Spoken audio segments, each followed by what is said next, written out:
Hello, hello, hello, and welcome to this edition of the Jolly Heretic on Tour. I have a very special guest for you today. He's someone who I interviewed online. Oh, it must have been a few years ago now, and I was overwhelmed with super chats, such that I had to ask you to stop sending them in. But now here he is in person in London, and that is the philosopher and poet and general thinker, Mr. Curtis Yarvin. Curtis, hello. Thank you so much, Ed. A pleasure to see you. We were at an event last night, an unheard event in near Westminster Abbey, and it went rather well, I thought. That's unheard with no A. Mm-hmm. And near Westminster Abbey, not in Westminster Abbey. Near Westminster Abbey, yes. An old Queen Street, a street whose name I naturally love. And it went quite well. And unheard, that's unheard for Americans, that's unheard without an A. Not part of the herd. Not part of the herd. And I thought it went rather well. I noticed that we're both, somewhat spiffy today. Well, I think it's important. I was spiffy last night as well. I was just wearing a different cravat. I think it's important to be spiffy. I think last night you were wearing one of those kind of the faggy European collars. Islamic sort of collars. The faggy European collar is what we call it in America. It's not banded collar. It's no collar. It's a collarless shirt. It's a banded collar, technically, or Mandarin collar. Yes, sometimes called. Mandarin collar. Yeah. Highly preferred. If you're a nerd and you want to basically spice up your look, just go and buy some banded collar shirts. I recommend banded. Just go to Amazon, search for banded collar plus linen. You'll do great. I got one. I was at a shop in Turku in Finland, and there was a shop selling only Muslim clothes. And I purchased myself a banded collar sort of... And you know what it goes really well with? I didn't bring mine this time. The narrow jacket. Mm. Yeah, the narrow jacket is really a secret fashion weapon and there's two kinds of narrow jackets. There's the kind that says, I am the Beatles, and there's the kind that says, I'm a Pakistani waiter. And you just have to buy it from the right kind of shop so that you don't look like a Pakistani waiter. Unless you want to look like a Pakistani waiter. Unless you are a Pakistani waiter.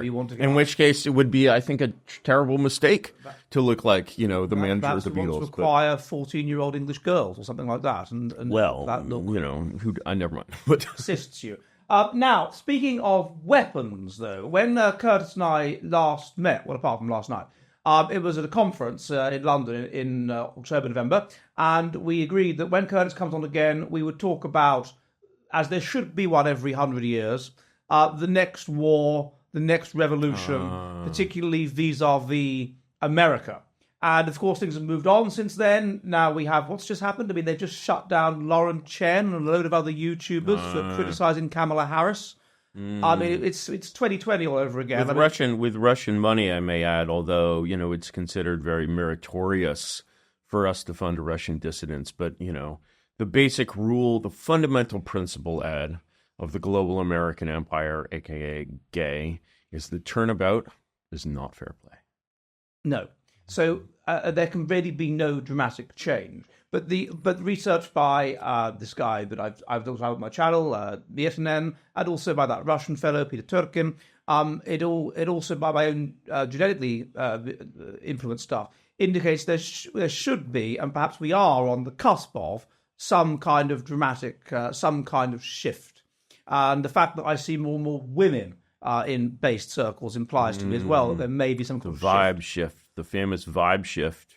Basically, the phrase vibe shift is due to my friend Sean Monahan, and also the founder of Normcore. He's a trend spotter, and he was like, "There's a vibe shift," and you're absolutely right that there's actually, I'm glad you talked about this, Ed, because it really affects your sort of core discipline of evolutionary psychology. And what evolutionary psychology tells us is that there's two kinds of good parties. One is the kind of party where there are hot girls, and the other is the kind of party where there are no hot girls, but there should be hot girls. and really finding that first kind of party where you're and that's a scene that is ready to burst loose. The hot girls are not there yet. But if they were there, they would find that they like it. Right, but I'm finding that the events I go to over the last 5 years, there is the hot girl to man ratio is increasing. Like, It is not high. It is not a high ratio. It's not high. It is not high, but it is increasing. From a low base point. Yes. But the hot girl level is increasing. Now, there's a confounding factor, of course, which is a factor that, is very near and dear to me personally, which is Ozempic. And I think Ozempic, and I think Ozempic is really. Have you been on that? Have you? I prefer to say I've been. When people ask me why I'm looking so slender and fit, what I tell them, and anyone can use this bit, what I tell them is, I've been training for the Ozempics. I'm joining the quest for Ozempic Gold.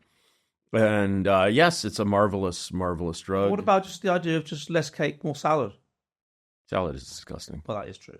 Ozempic will make you eat less of everything. Less cake, more Ozempic. Or you'll regret it, Right. I refer to it as Zemping. It causes you physical pain if you eat too much. A little bit of bloating, a little bit of, like various indescribable things, yes. I think he means diarrhea or something.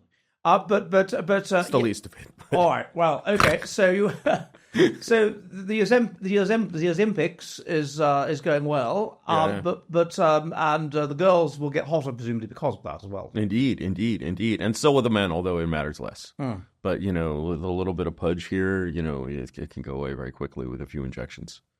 Although you have to build up with the Ozempic, you start with sort of low doses, and you end up at these heroic doses in the milligram range, and it's quite one of the things you can do, or, the thing that I do, being, of the Semitic persuasion, I love to save money, and Ozempic is not inexpensive. You can order the research peptide from peptide, disposals. Of course, this is a research peptide, not for human use, not for animal use, only for your scientific experiments. Not about all human use. So there's plants that want to be thin. Yeah, plants that want to be thin, or your scientific experiments, whatever these may be. And you have to check a little box saying that you're a scientist doing science. And then they'll ship you this little vial of semaglutide. And, it costs $80 instead of $2,000. Moreover, from the same sources, you can get even more advanced peptides, the futuristic peptides, still in FDA testing, that act on not one system, but two or three. These will make you skinny as a rail. These will make you, look like, make Auschwitz look like Oprah, like sorry. Spicy, I know. Well, Oprah goes up and down there, doesn't she? She does. Oprah oscillates between Auschwitz and the sort of the South Sea Islands. Exactly. Like, who's become thin, presumably through training for the Ozempics, is Roseanne. Roseanne Barr is a thin woman now. It's amazing. And she was, of course, cancelled. Roseanne Barr. We go back to the central issue. When we were there, anyway, in this conference. This was ARC. Yes, we last at ARC. Did you watch the Jordan Peterson speech at ARC? You may recall that we left the room. Yeah, that's right. We did, but we saw some of it. We saw some of it. We saw some of it, and I can't. Can I resist doing my Jordan Peterson impression? Go. Ideas are the same thing as values. How are we defining rape? How are we defining having a hoe? No, I can't resist doing this other bit on camera, which is a bit devised by my my good Hollywood friend Hadrian, who came up with this. Also a canceled man. Is that the chap I met yesterday? Yeah, lovely chap. And Hadrian came up with this lovely film concept that, like all bad Hollywood film concepts, is precast. Mm-hmm. Could never happen. This could never happen. But everyone who I say this to are like, oh my God, this has to happen. So picture in your mind Steve Coogan as Jordan Peterson. Yeah. Steve Coogan as Jordan Peterson. Then picture in your mind George Clooney as Hunter Biden. And they're together in a rehab in Serbia. And they break out and find life and love on the road. And it's called Bucko. Who would play Michaela Peterson? That's interesting. Who will play Michaela Peterson? How about Sydney Sweeney? We discussed this, and I said that all of the The data, all the research, all of the attempted prognostications of what will occur indicates that there should be, at some point, really quite soon, some kind of massive breakdown in America, some kind of revolution, some kind of war. Couldn't disagree more. And you couldn't disagree more. So, what, based on what's going on, are you auguring is going to occur? Well, there's a great line from the best movie about Wall Street ever made, which is Margin Call, an absolutely fabulous movie. And there's a cameo, almost a bit part in there, played by Jeremy Irons, who's playing essentially a character who was Dick Fuld, and he's great. He's like, do you know why they pay me so much money? He's like, they pay me so much money because I have a crystal ball and I can see what is going to happen. And gentlemen, right now, when I look into my crystal ball, I see nothing at all. And so, I think it's absolutely, no one can predict who is going to win this election. I can sort of barely call the American electoral process has become so strange that you can barely call it an election. And my feeling and my guess is that Kamala Harris is going to win the election, and I'll tell you why. Because I believe, are you familiar with Moore's Law, Professor Dutton? I've heard of Moore's Law. Moore's Law tells us that the feature size on semiconductors halves every year and a half. And what's fascinating, I think that's the number, and what's fascinating is that this law is maintained by like hundreds, thousands of different little innovations going on every year, tightening the process, improving the process. Some say that Moore's Law is ending, it's running out of speed. I'm not sure about that, but I believe that there's a Moore's Law of what we call in America election fortification. Are you familiar with the concept of election fortification? Elaborate on it. So there was a wonderful piece after the 2020 election, which of course was won certifiably without any scientific doubt whatsoever by my personal hero, Joseph Robinette Biden. And there was a great piece after this election that was described in perhaps too much detail how our democracy had been defended from the barbarian Trump. And it used the term the election had been fortified. And the way in which you fortify an election is simply that you find votes. And America, especially since COVID, has developed a system of elections which is very, very good at finding votes. It's very good at taking people who have absolutely no interest in political participation, and in terms of the philia that Aristotle described as an essential aspect of citizenship, they're absolutely devoid of national feeling and they don't care, but they care about simple things closer to them, ties of community and family, and of course money. And so people go around with ballot papers and find these people and harvest, as they say, their ballots. And so I don't know that ballots corresponding to no one are exactly printed. I wouldn't necessarily go that far. I would say that the American electoral system has been beautifully designed, has been beautifully fortified, so that it is almost impossible to produce. There's no evidence of fraud. Okay, there's no evidence of any, significant voter fraud in American elections. However, the system is designed so that there can be no evidence. And so you have a system of basically, and bear in mind, this is the leader of the free world. This is the most powerful nation in the world, the nation of the atomic bomb, the moon rockets, the space shuttle, Starlink. And in this nation, no one other than God, who can see every sparrow, knows how many people are in the country to within 10 or 20 million. Moreover, this is a country in which the rule of not just of law, but of order has broken down so completely that I saw a recent Gallup poll, which contained a wonderful statistic. 40% of Americans are afraid to walk at night near their homes. Truly astounding situation. And so, the idea of elections and democracy in this like vat of bubbling chaos is just astounding. And in that astounding situation, Moore's law of election fortification tells us that the technology of fortifying an election, the technology of harvesting ballots, is going to improve in every election by 10 or 20%. That's my feeling. And the way that works is rather interesting because, of course, there are polls that predict elections. But actually, the polls are sort of designed in terms of who they sample. That a good poll is one that gets the same results as the election results.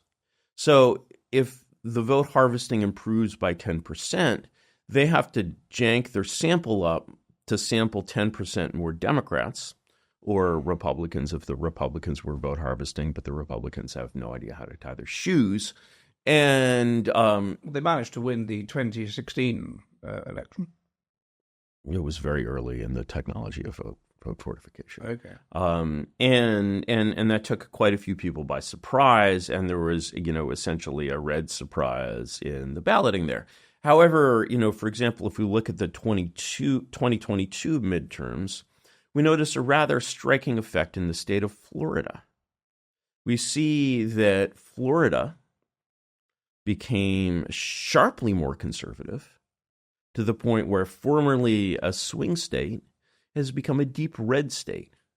This is a result of Floridians' tremendous respect for the work of Governor DeSantis, very popular man leading a sweeping movement. It could be that, or it could be the fact that Governor DeSantis cracked down on vote fortification. And the result of Governor DeSantis cracking down on vote fortification was, I'm not saying it still doesn't happen, but, he put some work into it and made it more difficult, was approximately a swing of perhaps 10% in the vote. So, that is essentially, kind of the margin of difference here. You've got to get basically 10% more lazy grill-tending Americans to the polls, where they actually vote in person as though it was like the 17th fucking century or something. Is this a family podcast or can I swear? It's a certain kind of family. Okay, fuck yeah.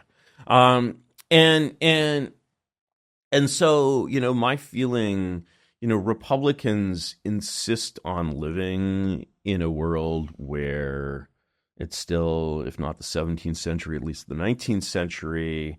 And, an election is some kind of Norman Rockwell experience where, you care about the issues and, you vote depending on the issues and the quality of the candidates. Frankly, it's retarded. And, this is a retarded way to vote. The actual way to vote is, how do I give as much power to my people as possible? Yeah. And the Democrats understand this perfectly.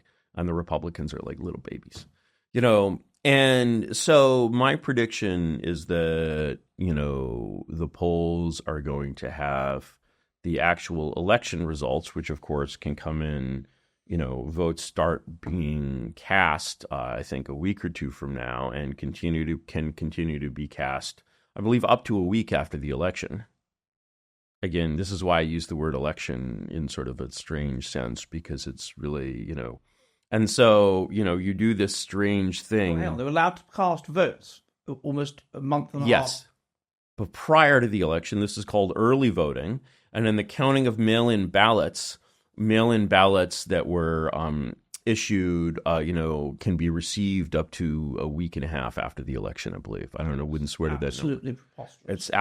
It's amazing. There's this great clip, I think it's a CNN or maybe ABC clip from maybe the 2020 or 2022 election, where they have these ballot boxes. And, to stuff a ballot box, you used to have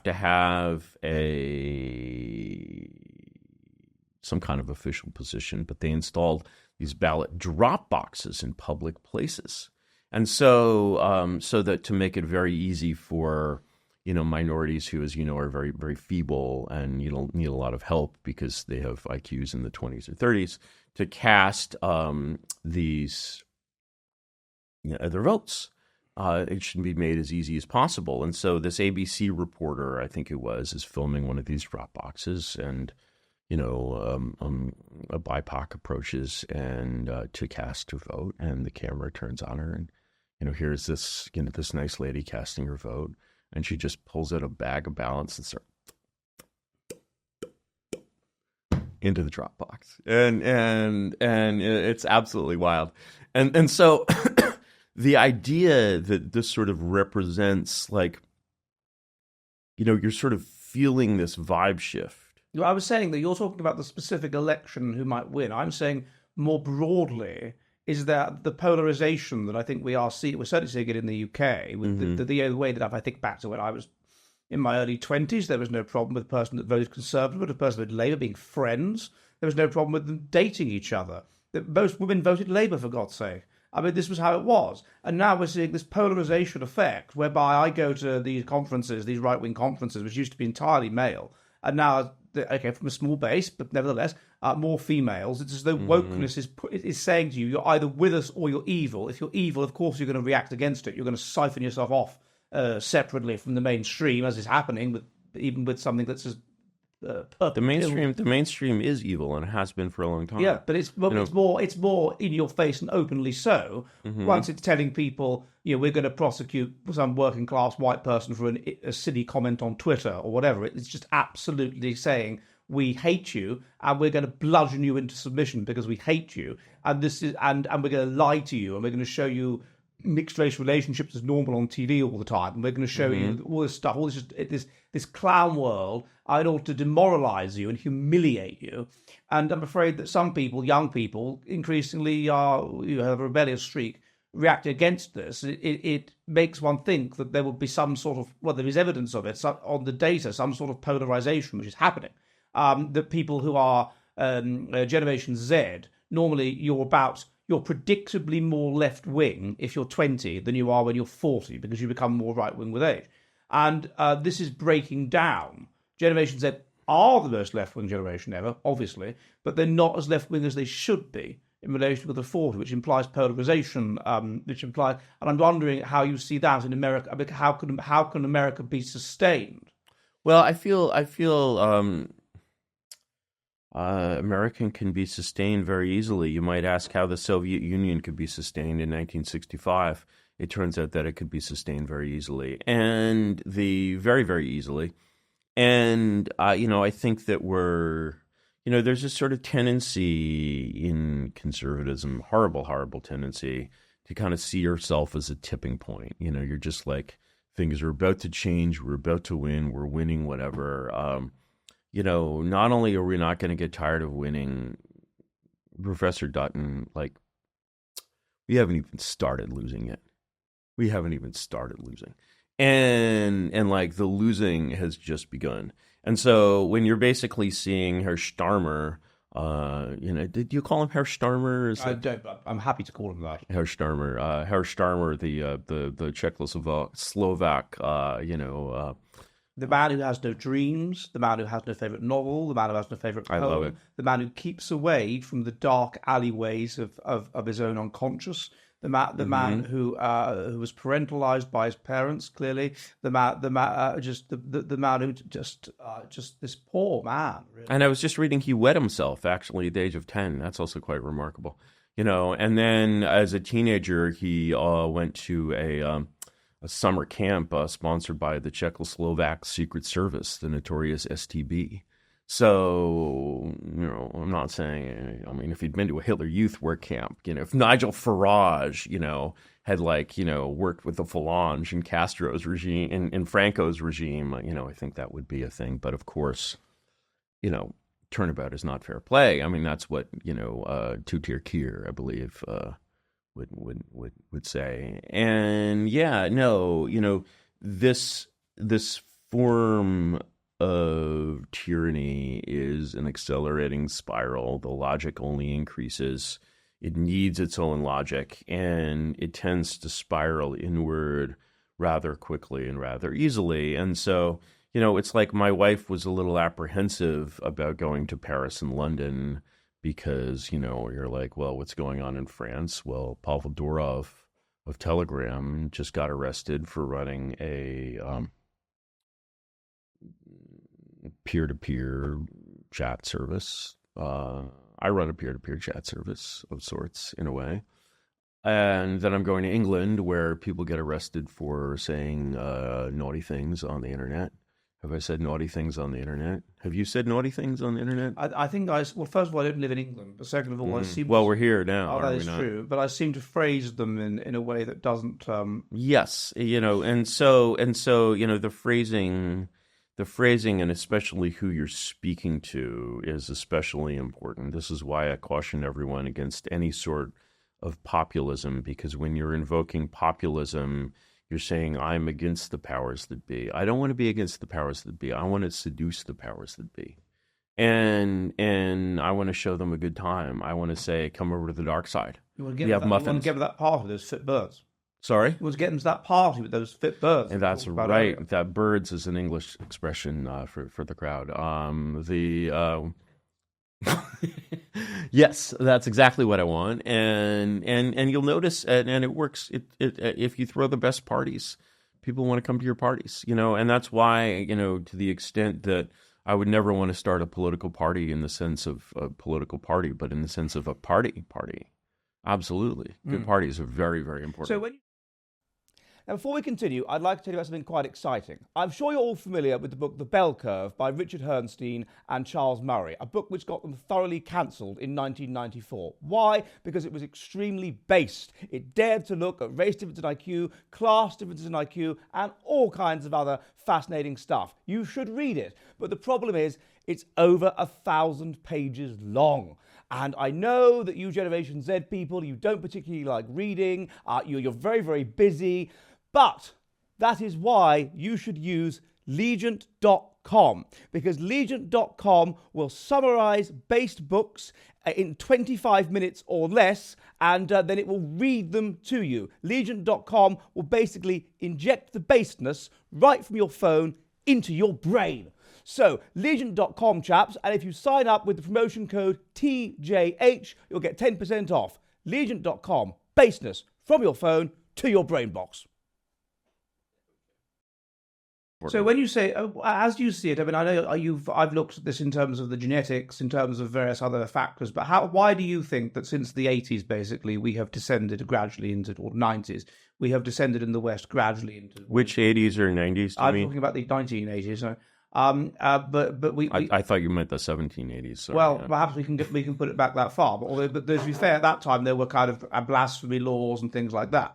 Mm-hmm. But it seems to me that once we get to the 1990s or 1980s, there's the restrictions that are brought about by the Christian society have basically died, and the restrictions that we now have brought about by the sort of woman politically correct gay society have not ascended yet.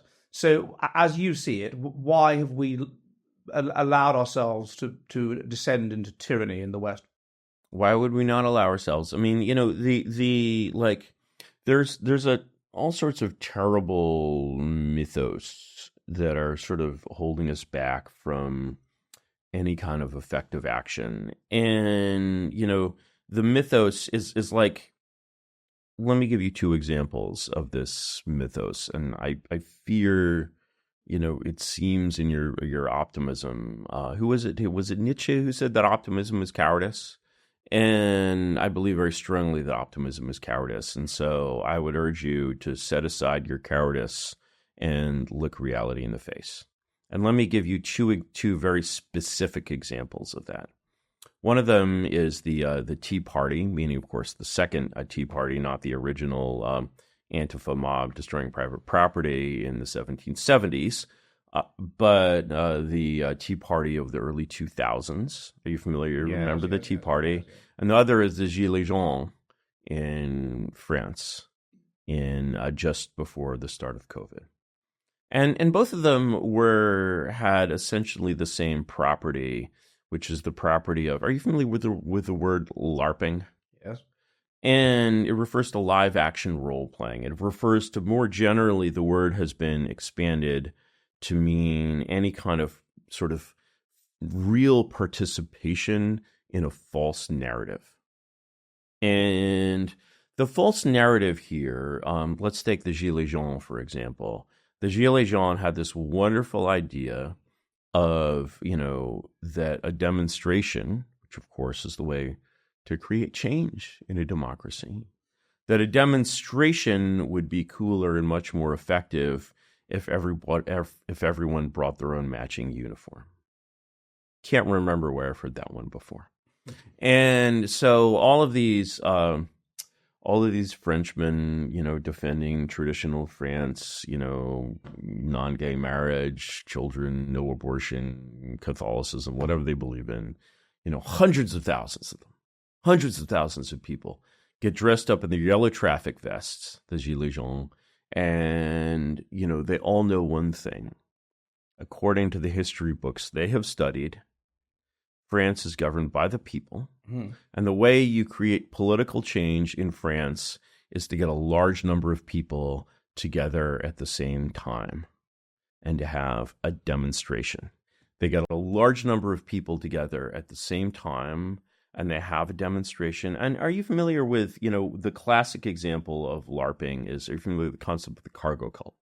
Indeed. So let me explain for readers or viewers who don't, know the history of the cargo cults, because this is the premier example of LARPing. In World War II, in occupying in our war to save, California from the deadly and impending Japanese invasion, we had to occupy, for our reasons, all of these Pacific islands, and who were inhabited by very, very primitive, Denisovan descended Melanesian peoples and Aboriginal peoples. And they saw with amazement that all these planes from America landed and dispensed cargo, all kinds of good stuff, spam, everything, right? And how did you summon these planes? And it was discovered that you summon these planes by stepping out on a long, open stretch of land and waving with orange paddles. And so after the war ended, some enterprising natives had the idea that they could summon the cargo back, because the cargo had vanished because VJ Day, that they could summon this cargo by waving the orange paddles.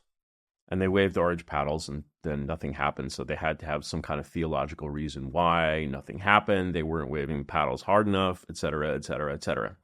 And so the Gilets jaunes, or the Tea Party, go out and they get a demonstration. They got a large group of people together and protest the government.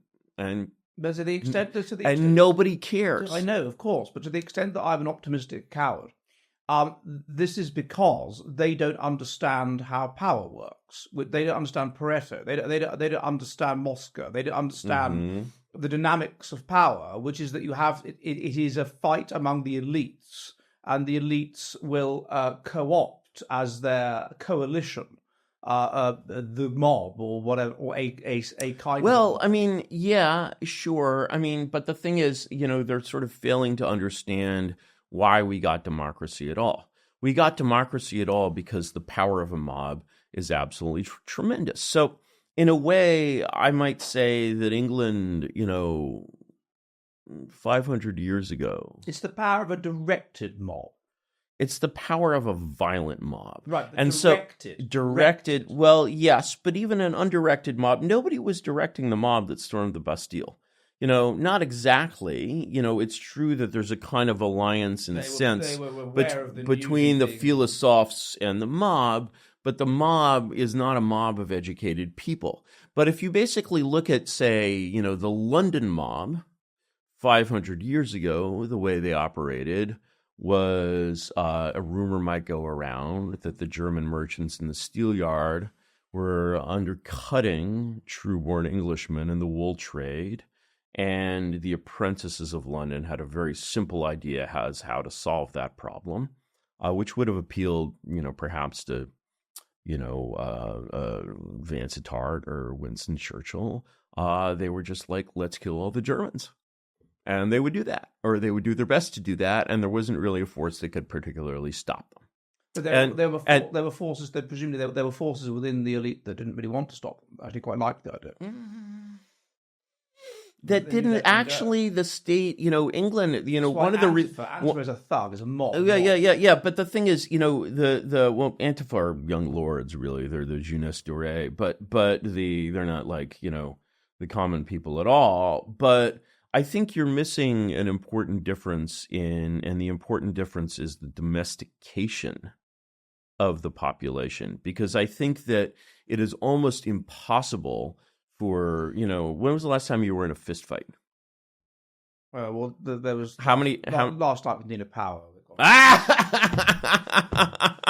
Yeah, I know. I was seeing that little mark on your cheek, and I was just like, yeah, you should see Nina. But exactly, how many men have you killed? And so in a world in which, and we know as an evolutionary anthropologist, we know the statistics for European on European crime in London 500 years ago. These were violent people.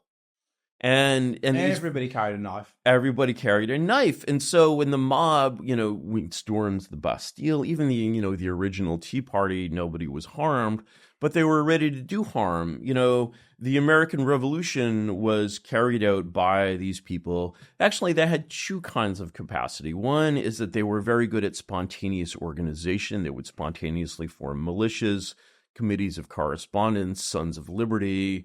The Sons of Liberty are, well, they're not quite as violent as ISIS, but, tarring and feathering, that's, people write about tarring and feathering and so, we tarred and feathered do you know what tarring and feathering? Yeah, right. And so the thing is, basically, the missing ingredient when you assemble 400,000 people in Paris in yellow vests, you're assembling 399,000 sheep and maybe 1,000, rough gentlemen. The people that follow Tommy Robinson, they're prepared to do violence, but they're badly led. They're prepared to do a tiny amount of violence, and they're easily overpowered by the riot police. They're very easily overpowered and kettled. And what we see actually in the world of Herr Starmer, or what we see in, for example, the repression of the Hong Kong democratic movement, is that it is absolutely trivial for a modern state to repress any kind of popular agitation. With, not only are the people vastly weaker than before because they're prepared to surround the presidential palace, they're prepared to go into the Capitol building. But what do they do there? They take pictures, they stay inside the velvet ropes, maybe they put their feet up on the desk, and they get 4 years for putting their feet up on the desk. And their faces are all identified by face recognition. And they learn very quickly not to do that stuff. And so, and that's what we're going to learn. You're learning already in the UK as a result of these riots. A riot is an anti-government demonstration. A true demonstration is a government organized demonstration, such as they used to have in the Eastern Bloc. The spontaneous movement of the proletarian people in favor of the, freedom in South Africa or something. That's a real demonstration, not a riot. Right. And that's a very peaceful thing. And they'll even do like fake arrests. It's amazing. It's a different kind of LARPing.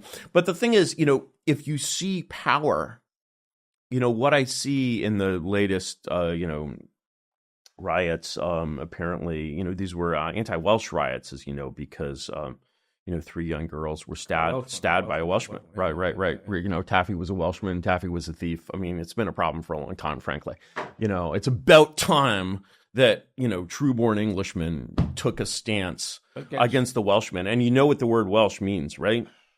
It means foreigner in Anglo-Saxon, right? And so this Welshman comes to England. It was England, not Scotland, right? And he gets very stabby. He did, as the Welsh do, right? And is this an anti-Welsh? Can I be anti-Welsh in this podcast? Eating too many leeks. They get stabby. They're like catnip, for the Welshmen, And he gets very stabby, and so you have these anti-Welsh, protests. And of course, the Welsh power is very strong in the government. It's the International Welsh Conspiracy. Yeah, exactly. The International Welsh Conspiracy. the IWC, and the government refuses to deal with its Welsh problem, and so you get these spontaneous anti-Welsh protests, right? And protests, riots. Protest is a good thing. You protest climate change. Imagine what would happen to Tommy Robinson and his lads, if he decided to block motorways by, chaining himself to the road or gluing himself to the road or something. They'd probably just rip his hands off, and I don't know that they'd rip his hands off, but it would not be very effective, and it would result in long prison terms. And so even the idea, when you see, these protests against climate change, what is it, revolution, what is the latest, I think greatest? It's called Extinction Rebellion. Extinction Rebellion, the latest, greatest public school revolt. Extinction Rebellion, I'm sure consists almost entirely of old Etonians, posh girls from Eton, right? And couldn't be more different from Mr. Yaxley Lennon. And the, of course, the effect of their protests is considerable. They're creating change, Professor Dutton. They're creating real change. Posh girls can create real change. Right. And so, what we see is basically, and I like the analogy. I think one of the best analogies to the modern global American empire superstate is really the Roman Empire, and especially the later Roman Empire. Because, as you know, in the Roman Republic, the turbulence of popular movements, popular elections, et cetera, is a meaningful force. It's a factor that is very meaningful. The mob fights of Milo and Clodius, in the closing days of the Republic, men are torn asunder by the mob. And, what we see as the Roman Empire advances is we see, as the Roman Empire gets worse and worse and more tyrannical, any notion of resisting power or affecting power with popular militias, movements, it becomes chaotic, and the result is it doesn't become chaotic. It becomes it develops a world of absolute submission. No, that's my point. It became chaotic, and the result was then a world of absolute submission. That's right. It became chaotic under the later Republic, and then the result was the Caesars, who basically restored Rome, but led on this kind of downward slope toward tyranny, as we would call it now. It's tyranny, but eventually, I would argue. Well, we've got data on this actually from ancient genomes. They were becoming less intelligent. And eventually the whole system... Are you telling me that the rivers of Orontes flowed into the Tiber? I don't know I don't get the reference. It's a quote from Juvenal. And, this is actually, I'm just confirming the genomic, So, we see the rise of these Eastern mystery cults, for example, in the mid to later empire. And what both, the actual writing of antiquity and modern scholarship have confirmed is that the Roman population is largely replaced by servile immigrants brought in from these. Two kinds of things: immigrants, and then Ovid commented on the fact that the upper class men weren't having children. Yes, and they tried very hard to replace, and that's of course happening in our society as well. Augustus tried very hard to reverse with the Lex Populi Poppaea. Augustus tried very hard to reverse this, no success. So we're seeing that as well. But then eventually, that's my point. Then when you're pessimistic, I'm a coward. But eventually, you get this collapse as a result of that, and this breakup. We have elite overproduction. The collapse. Actually, you need very few aristocrats, and the collapse happens the collapse is a couple of interesting things. I mean, to me, the fundamental question of our time, Professor Dutton, is whether we're living in the late Roman Republic or the late Roman Empire. And anyone who says we're living in the late Roman Republic is an optimist. And anyone who thinks that we're living in the late Roman Empire is a pessimist. And I would love to be living in the late Roman Republic. No, I'd love to be living in the late Roman Empire, because that would be then the collapse. And then perhaps something could come out of the ashes. Well, are you familiar with the work, Professor Dutton? Are you familiar with the work of Gildas? Yes, I am.